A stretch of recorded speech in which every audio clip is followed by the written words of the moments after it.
우리 많은 우리 성탄의 찬양을 한 번에 듣고 하나님께 감사를 올립니다. 아멘.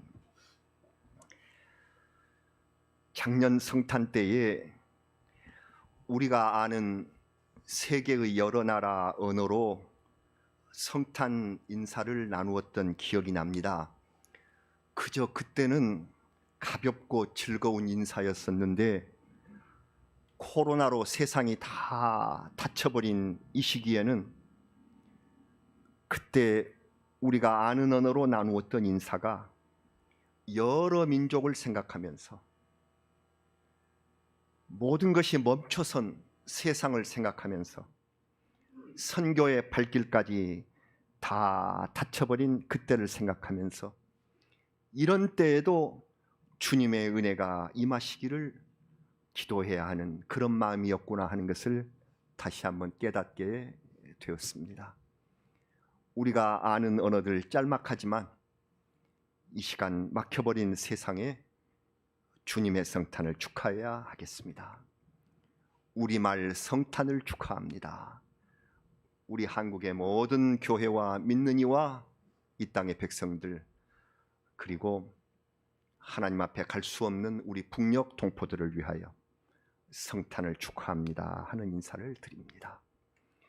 세계의 많은 사람들이 쓰는 메리 크리스마스, 이 영어를 아는 모든 분들에게 이 어려운 코로나를 위로하면서 우리 주님께서 오늘 나셨다는 인사를 메리 크리스마스 나눕니다.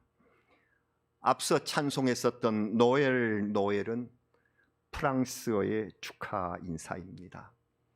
아프리카 지역에서 프랑스어를 많이 쓰는데요, 그렇게 힘들고 어렵게 사는 그 백성들, 그 선교의 대상에 그 땅에 우리 주님의 나심과 은혜가 임하기를 바라면서 조이 노엘, 우리가 아는 노엘로 인사를 드립니다. 우리나라에서 가장 먼 저 남미 지역에서 주로 사용하는 스페인어 펠리스 나비다, 그 먼 땅까지 코로나가 심해졌고 그래서 힘들다고 하므로 그 먼 곳의 백성들도 이 성탄 나비다드의 치유의 은혜가 임하시기를 간절히 바랍니다. 가까운 중국의 복음 전파가 막힌 그 땅에 다시금 주님의 복음이 이어지기를 간절히 바라면서 그 땅에도 성탄 과일러, 중국어로 인사를 보내봅니다. 우리 선교사님들이 나가 계시는 여러 땅, 그 나라의 언어 다 알지 못하지만 성탄 축하를 보냅니다. 어서 이 전염병이 사라지고 주님의 평화가 오시기를 주의 이름으로 기원합니다. 아일랜드 사람들의 성탄 풍습은 세계에서 가장 아름답다고 전해집니다. 그 아일랜드 사람들은 크리스마스 이브에 집안 창문 곁에 촛불을 켜놓고 그 창문을 조금씩 열어둔다고 합니다. 가정만 아니라 호텔이나 빌딩에서도 그렇게 한다고 합니다. 왜? 그것은 이제 더 아기 예수께서 누우실 곳이 없어 방황하지 마시고 마국간보다 좀 더 나은 우리 집으로 오시라고, 우리 빌딩으로 들어오시기 원하는 뜻이랍니다. 그래서 아침에 메리라는 이름을 가진 소녀가 촛불을 끈다고 하지요. 메리는 마리아라는 이름입니다. 메리가 없으면 가장 어린 소녀가 불을 끈다고 합니다. 순수한 마음으로 아기 예수를 모시겠다는 마음이 감동적입니다. 특히 올해는 성탄에 우리 주님께서 꼭 우리 집, 지금 예배를 드리시는 바로 이 가정, 우리 집에 오시고 우리 교회에 오시고 우리 빈누리 성전에 오시고 우리 삶의 터전, 이 나라와 고통받는 세상에 오셔서 치유와 소망을 허락해 주시기를 간절히 원합니다. 저희의 마음을 엽니다. 저희의 마음을 정말 우리 주님 오시도록 이옵니다. 저희에게 오시옵소서. 여러분, 정말 작년 크리스마스 때 우리는 알지 못했습니다. 전혀 몰랐습니다. 그때만 해도 과학 만능 세상, 인공지능으로 인해서 눈부신 변화의 바람, 온 세계의 하루 생활권, 이것을 자랑하던 인류는 코로나 바이러스라는 전염병 앞에 모든 것을 내려놓고 스스로 자신을 격리하지 않으면 안 되는 지경에 빠졌습니다. 하나님께서 허락하지 않으시면 이렇게 됩니다. 이토록 오래, 이토록 무섭게 온 세계가 사람과 사람을 차단하는 일이 벌어지다니요. 날마다 수십만 명의 사람들이 전염병에 걸리고 병상이 부족하여 차례를 기다리다가 죽어간다고 합니다. 아이들은 학교에 가지 못하고 어른들은 생산 활동을 멈춰야 합니다. 그리고 하나님의 자녀들이 주님의 성전에 예배드리러 갈 수가 없습니다. 심지어 이 성탄마저도, 성탄인 오늘마저도. 여러분, 이 엄청난 일에 어찌 하나님의 뜻과 계획이 없을 것입니까?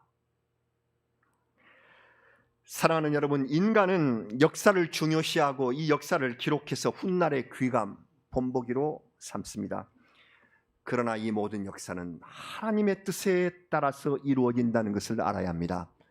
그래서 역사를 말하는 영어 단어 history, history라는 것은 his story, 그의 이야기, 그분의 일, 그분의 스토리라는 것입니다. 예수님께서 이 세상에 오실 때에 그 역사에 동원된 인간들이 많습니다. 그 당시 세계 최강국인 로마의 황제 아구스도, 우리가 역사에서 아는 아우구스투스, 그의 본명은 옥타비아누스입니다. 권력을 다 독점하게 되자 존엄하다는 칭호 아우구스투스라는 이름을 받았습니다. 그는 로마에 속한 모든 지역들에 호적하라는 명령을 내립니다. 누가복음 2장 1절과 2절 말씀이 그렇습니다. 이렇게 됐죠. 그때에 가이사 아우구스투스 황제라고 말입니다.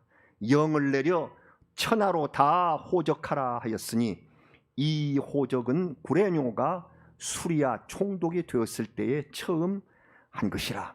구레뇨 곧 퀴리니우스라는 이 사람이 시리아의 총독이 되어서 아우구스투스 황제의 명령을 수행했었던 것이죠. 그래서 이스라엘 사람들에게도 각 가정 단위로 모두 고향에 가서, 본적지에 가서 등록을 하라 하고 명령을 내렸던 것입니다. 그래서 갈릴리 나사렛 동네에 살던 요셉도 자기 본적지인 베들레헴으로 가야 했습니다. 그가 유다의 족속이고 다윗의 자손이었기 때문에 베들레헴이 본적지죠. 그래서 그 베들레헴으로 가는데, 그때 베들레헴은 예루살렘과는 달리 양을 치는 들판을 끼고 있는 작은 동네에 불과했었습니다. 그런데 여기 본적지 사람들, 유다 자손이 많으니까 갑자기 이 마을이 북적대기 시작했죠. 멀리 떠나 살던 다윗의 후손들이 모두 고향 방문을 했기 때문에 행렬들이 밀려왔습니다. 모두 도착하자마자 여관을 찾느라 정신이 없었습니다. 이미 구약에서 예언이 있었습니다. 미가 선지자의 예언, 미가 5장 2절의 그 유명한 예언입니다. 베들레헴 에브라다야, 너는 유다 족속 중에 작을지라도 이스라엘을 다스릴 자가 내게서 내게로 나올 것이라. 그의 근본은 상고의 영원에 있느니라. 다른 베들레헴과 구별하기 위해서 에브라다라는 명칭까지 새겨서 분명하게 메시아 탄생지를 예고하고 있습니다. 나사렛에 살고 있었던 요셉은 고민에 빠졌죠. 정혼한 마리아가 지금 출산을 앞두고 있단 말이에요. 호적 등록에 마리아가 꼭 가야 했었는지는 알 수 없으나 요셉은 마리아를 거기 두고 혼자 갈 형편이 아니었습니다. 왜? 천사의 메시지를 받은 그 요셉은 마리아가 혼자 출산하도록 놓아줄 수가 없었기 때문입니다. 그는 나귀에 정혼한 마리아를 태우고 나사렛을 출발해서 베들레헴으로 향했습니다. 약 100km가 넘는, 여기서 대전까지 가는 그런 거리였단 말이죠. 아마 몇 날을 걸려서 갔을 것으로 보입니다. 베들레헴에 도착을 했지만 등록도 단번에 되지를 않았어요. 줄도 길었고 어쩌면 번호표를 받아서 그 날을 기다렸는지도 모르겠습니다. 그래서 누가복음 2장 6절 7절 말씀을 보면 이렇습니다. 거기 있을 그때에 해산할 날이 차서 첫 아들을 낳아 강보로 쌓여 구유에 누였으니 이는 여관에 있을 곳이 없음이라. 거기 있을 그때라고 한 것을 보니까 기간이 길어졌다는 뜻입니다. 그러므로 작은 동네 숙소는 완전히 동인한 것이지요. 당시의 여관 형식에 관한 기록을 보니까 대체로 안뜰을 중심으로 해서 네모난 건물인데요, 낮은 2층 구조더라고요. 낮은 2층 구조예요. 계단을 오르면 여행자들의 방이 있고요, 그 아래 1층에는 동물들을 위한 마구간, 말이나 또 나귀를 타고 오니까 말이에요. 그리고 장사꾼들의 짐 보따리를 보관하는 공간이 1층입니다. 하인들은 타고 온 말이나 나귀, 낙타들이나 짐을 지키기 위해서 밤새도록 1층에 머물 수도 있었다고 했습니다. 요셉과 마리아는 겨우 이 마구간에 자리를 잡을 수가 있었습니다. 아기 예수는 이렇게 태어나셨습니다. 궁전이 아니라 마구간에, 요람이 아니라 구유에 누셨습니다. 구유라는 말은 요새 현대인들이 잘 알지도 못합니다. 구유는 말이나 소의 먹이를 담아주는 그릇입니다. 나무 토막이나 돌을 가운데를 길쭉하게 파내서 만든 여물통입니다. 이게 구유예요. 이 구유에 짚을 깔아서 딱딱하지 않게 하고 거기 강보, 곧 포대기에 싸서 아이를 누웠습니다. 세상을 구원하실 하나님의 아들이 이처럼 소박하게 이 땅에 오셔서 구유에 누우셨습니다. 하나님의 스토리에 저 로마 황제로부터 구유 곁에 있는 말과 소까지 다 등장해서 하나님의 섭리에 복종하고 있습니다. 우리 같은 사람들도 하나님의 섭리에 동원되어서 쓰임을 받게 되기를 원합니다. 우리가 모르는 사이에 하나님의 역사에 우리도 등장하고 있는 사람들이며, 하나님께서 그분의 히스토리를 위해서 우리를 쓰신다면 우리는 참으로 기쁘게 순종하겠다는 다짐으로 오늘 성탄에 우리 주님 앞에 찬양과 경배를 드립니다. 온 세상 사람들과 태양과 바다와 동물과 식물까지 다 하나님의 아들이 오심을 찬양하는 날이 바로 오늘입니다. 여러분, 오늘의 말씀을 보십시오. 아기 예수의 탄생 역사에 제일 먼저 참여한 사람들이 들에서 양을 치던 목자였습니다. 목자는 천민에 속합니다. 전통적으로 천한 사람 취급을 받아온 사람입니다. 그 옛날 베들레헴의 조상 다윗이 양을 치고 있는 직업이었었는데 사무엘이 아들을 다 불러오시오 했어도 이 아들은 호출되지 못했던 기억이 있습니다. 초대받지도 못하는 낮은 신분, 당시에 보면 법정의 증인으로 설 수도 없었다고 합니다. 목자라는 직책은 법적 신분 보장도 되지 않는 소외 계층이었다는 사실이죠. 예수님 오실 무렵에도 그 신분이 바뀌지 않았습니다. 그러나 목자들은 이런 대우를 받으면서도 그날 밤 고된 일을 열심히 하고 있었습니다. 추위와 어둠이 내린 베들레헴 주변 들판에서 밤에 양떼를 치고 있었어요. 그들은 낮에 들에서 풀을 뜯게 하다가 이 양들을 밤이 되면 우리 안으로 몰아넣습니다. 찬바람과 들짐승 그리고 도둑들로부터 보호를 받아야 하는 그 밤에 목자들은 양의 우리 곁에서 졸리는 눈을 비비며 양을 지킵니다. 이런 사람들에게 아기 예수 탄생 소식이 가장 먼저 들려오게 된 것이죠. 천사들이 이 목자들을 찾아왔어요. 권력자가 사는 궁중이 아니라 양들이 머무는 들판에, 따뜻하고 안락한 부자들의 연회 자리가 아니라 찬바람 맞으면서 서로 돕고 일하는 목자의 처소에 맨 먼저 성탄의 기쁜 소식이 전해지더라 하는 것입니다. 자신이 맡은 일에 묵묵히 겸손하게 수행하고 있는 그 자리에 주님의 은혜가 내려온다는 사실을 알 수 있습니다. 자녀가 효성을 다하는 그 자리에 주님 오시고, 직장인들이 자기 임무를 다하는 자리에 주님이 오시고, 군인이 나라를 지키는 그 자리에 주님께서 오시고, 하나님의 자녀들이 그리스도의 이름으로 교회를 섬기는 그 자리에 은총이 내리신다는 사실을 알 수 있습니다. 성도 여러분, 정말로 힘든 코로나의 시간입니다. 우리 생전 처음으로 크리스마스 날인데도 불구하고 교회에 나가지를 못했습니다. 이 고통과 죄송한 마음을 우리 평생 잊지 못할 것입니다. 저도 제 목숨이 다하는 날, 세상에 2020년 성탄 예배를 다 함께 드리지를 못했구나. 이 죄송한 마음을 잊지 못할 것입니다. 그러나 올해는 이 전염병이 물러가기를 기도하며 예배를 드리는 성도들의 가정에 아기 예수께서 친히 찾아오셔서 임재하실 줄로 믿습니다. 여러분, 지금 이 순간에도 코로나 환자를 치료하고 있는 의료진들에게 주님의 손길이 함께 내리시기를 정말 간절히 기도합니다. 저는 며칠 전에 코로나 환자가 집단 발생했다는 구치소, 동부구치소, 그 부근이 제 집인데요. 그래서 그 앞으로 차를 타고 지나갈 때 공연히 섬뜩한 느낌이 들더라고요.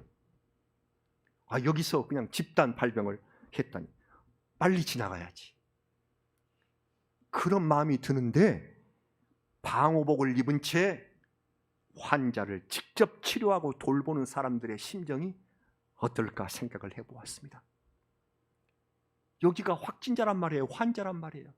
그 사람을 내가 방호복을 입었지만 돌보아야 하는 사람들, 바이러스가 모두 내게로 달려드는 그런 공포 속에서 환자를 위해서 일하는 자리, 그 자리에 주님께서 오심을 믿어 의심치 않습니다. 제 가족 중에 대학병원에서 일하는 의사가 있는데, 지난 토요일 새벽부터 선별진료소에 나가더라고요. 자기가 담당이래요, 의사니까. 그래서 하루 종일 선별진료소에서 몰려오는 사람들의 확진 여부를 검사하는 일을 한다는 것입니다. 때때로 돌아와요. 지친 몸으로 집에 돌아와서도 가족들과 만남을 자제하고 스스로 격리하며 애를 쓰는 모습을 보았습니다. 여러분, 이렇게 수고하는 모든 사람들, 특히 이 코로나 의료진들에게 성탄의 위로가 임하시기를 간절히 기도드립니다. 우리 모두 조용한 성탄을 보내고 있습니다. 첫 번 크리스마스, 첫 성탄은 이렇게 조용했습니다. 목자들이 조용히 찾아오는 그런 고요한 밤이었습니다. 그래서 고요한 밤, 거룩한 밤, 올해 첫 성탄처럼 고요한 2020년의 성탄이 되기를 기도합니다. 아까 말씀드렸지만 인간이 자기 책임을 하나님 앞에서 다하고 있을 때에 거룩한 천사의 방문이 일어납니다.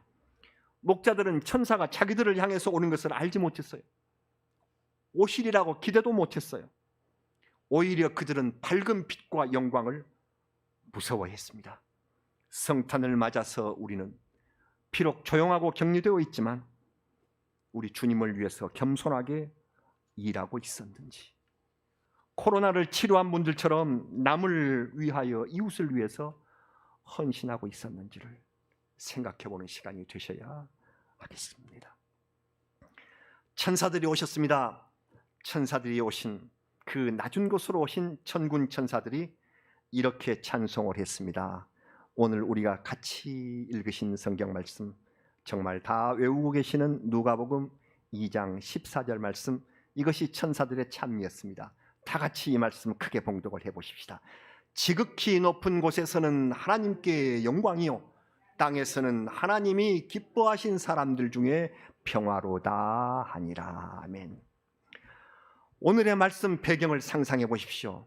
한 천사가 먼저 구주가 나셨다 하고 소식을 전하고 나자 수많은 천군 천사들이 함께 찬송을 했습니다. 양들도 잠에서 깨어났습니다. 목자들과 함께 하늘의 음성을 들었습니다.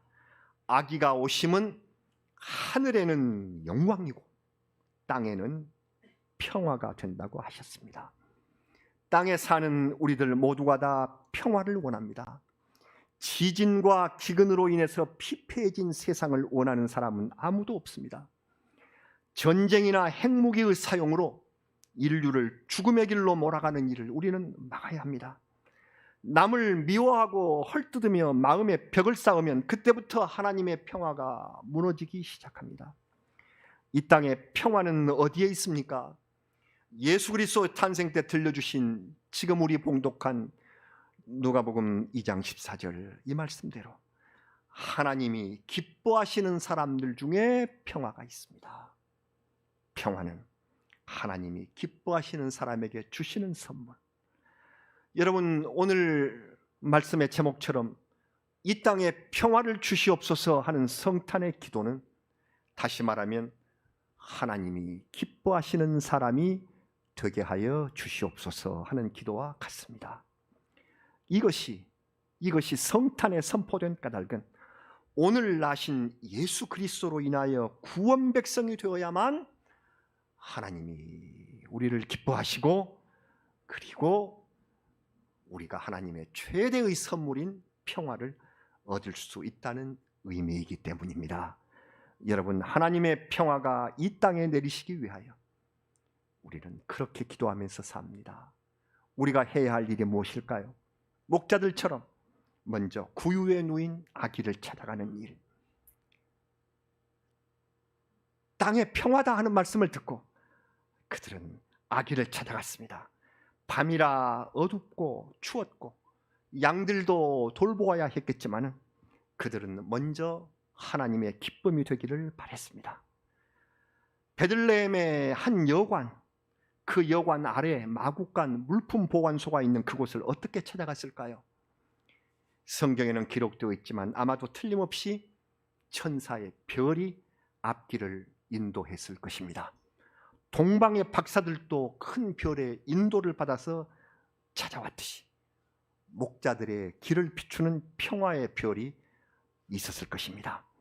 하나님이 기뻐하시는 평화의 길로 나아가려는 사람은 성령님의 인도를 받습니다. 성령님의 인도, 우리가 나아가는 길을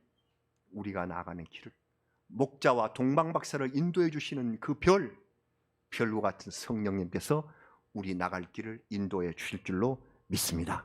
우리도 그 인도를 따라가면 아기 예수를 만날 수 있고 하나님의 기쁨이 되어서 이 세상에 평화를 만드는 사람이 되실 수 있을 줄로 믿습니다. 한 해를 돌아봅니다. 해마다 성탄이 되면 당연히 예배를 드리고 그리고 아름답게 트리를 밝히고 아기 예수님께 예물을 올리고 가족과 이웃과 교회의 형제들과 함께 즐거움을 나누었던 것이 바로 성탄이었습니다. 그러나 올해의 성탄은 우리 주님께서 이전과는 전혀 다른 성탄 크리스마스가 되게 하셨습니다. 함께 모여 즐거움을 나누는 성탄이 아닌 나 홀로 고요히 예배드리고 정말 조용히 겸손히 예물을 바치게 하셨습니다. 그리고 나는 과연 진정으로 하나님께서 기뻐하실 사람인가 하는 것을 깊이 생각해 보는 크리스마스가 되게 하셨습니다.